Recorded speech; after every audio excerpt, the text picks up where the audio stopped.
Então, retomamos, né? Paramos nesse, então vamos lá. Características do indivíduo. A primeira fase consiste em mapear o perfil do orientado, a partir de entrevistas, dinâmicas, teste psicológico e análise das condições socioeconômicas e familiares. Nesse momento, não só o psicólogo compreende melhor as características do indivíduo, como ele próprio é motivado a reflexionar sobre si mesmo.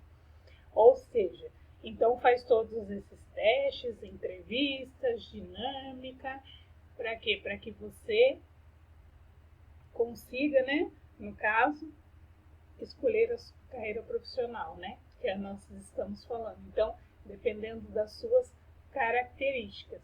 Então, são feitos, né, esses testes para saber qual o seu perfil, em qual carreira você pode, né, seguir. Características do mercado de trabalho.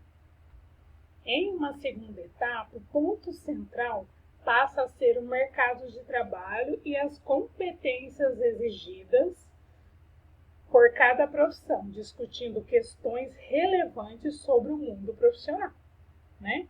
Então, ou seja, essa é a segunda etapa que, né, vamos fazer da orientação profissional, né? Como é o mercado de trabalho, quais as competências exigidas de cada profissão.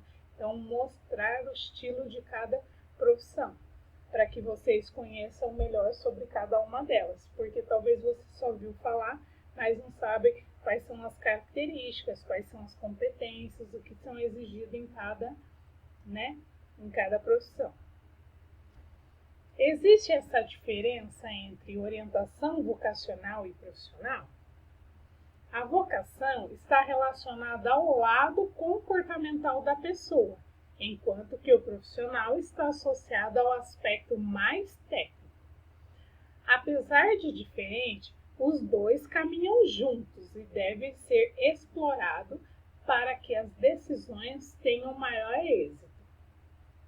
A vocação é uma aptidão natural, um talento. Logo, a orientação vocacional objetiva auxiliar a pessoa a compreender o seu perfil e, a partir disso, identificar quais são as suas áreas de interesse, né? Então, quais as áreas dela, qual a vocação que ela tem. Então, tem um e tem a outro, né? Então, a vocação está relacionada ao lado do comportamento, como a pessoa é, como a pessoa age, né? A orientação profissional. É nesse momento que a orientação profissional se torna necessária, pois ela vai detalhar informações sobre o mundo do trabalho, permitindo que as pessoas consigam alinhar seus talentos às possíveis profissões.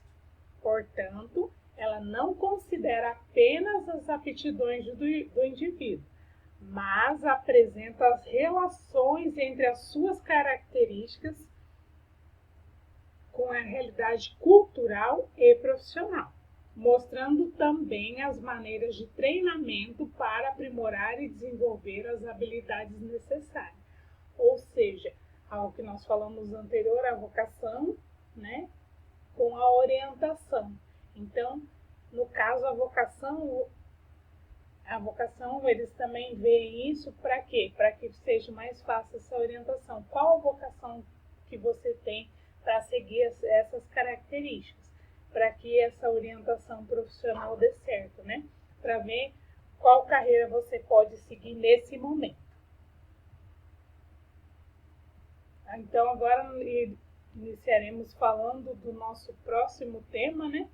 Que nós falamos lá no começo, que seria os dois, orientação profissional e setores produtivos. O que é um setor produtivo? O setor produtivo da economia de um país, estado ou região se caracteriza pelas atividades econômicas nele desenvolvidas, falando em 4 setores.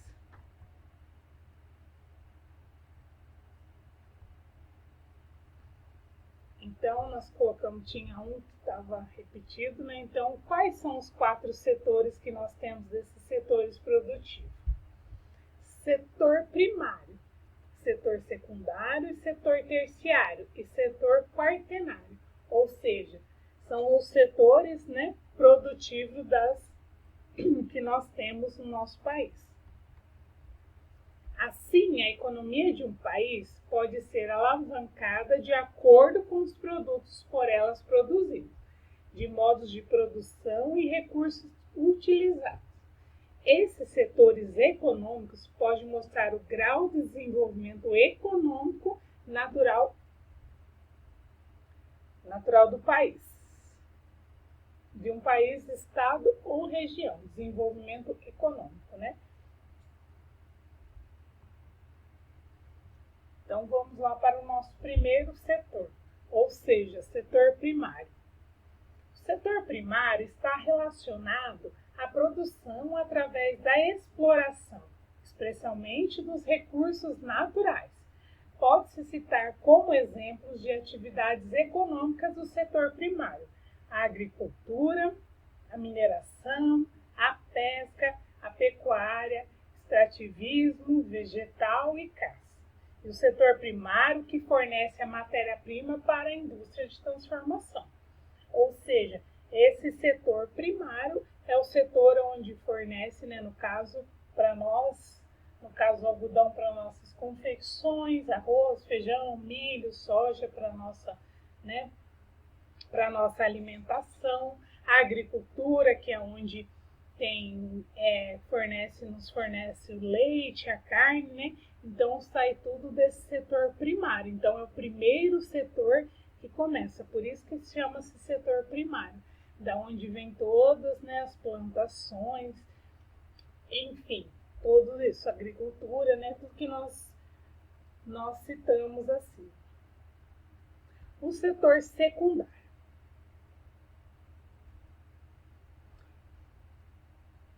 Esse setor da economia é muito vulnerável, pois depende muito dos fenômenos da natureza, como, por exemplo, do clima. A produção e exportação de matérias-primas não geram muita riqueza para os países com economias baseadas nesse setor econômico, pois esses produtos não possuem valor agregado, como ocorre, por exemplo, com os produtos industrializados. Então, no caso aí, a produção e a exportação das matérias-primas, né, que é do setor secundário. Então, é muito vulnerável, depende muito das matérias-primas, o que exporta, né, do nosso país. Continuamos no setor secundário. O setor secundário é o da economia que transforma as matérias-primas produzidas pelo setor primário, né, em produtos industrializados, como, por exemplo, as roupas, máquinas, automóveis, alimentos industrializados, eletrônicos e casas. Ou seja, esse setor, né, no caso que nós citamos lá, o algodão para produzir a roupa, o arroz, feijão para produzir os alimentos. Então, vem todo primeiro do setor primário para depois vir para esse setor, no caso, setor secundário. O nosso outro setor seria o setor terciário. Lembra-se que nós estamos falando agora do terceiro, temos 4 setores, né? Setor terciário e econômico relacionado aos serviços. Serviços são produtos não materiais que pessoas ou empresas prestam a terceiro para satisfazer determinadas necessidades, como, por exemplo, atividades econômicas desse setor pode-se citar-se comércio, educação, saúde, telecomunicações, serviços de informática, seguros, transporte, serviços de limpeza, serviços de alimentação, turismo, serviços bancários, administrativos e transportes. Ou seja, tudo isso faz parte do nosso setor terciário, ou seja, o nosso terceiro setor, passando já lá pelo primário, secundário e agora no nosso setor terciário, que nós falamos, né? Então são tudo isso, saúde, educação, no caso as escolas, né? Transporte, limpeza. Então são todas essas atividades econômicas que é o que forma-se o nosso setor terciário.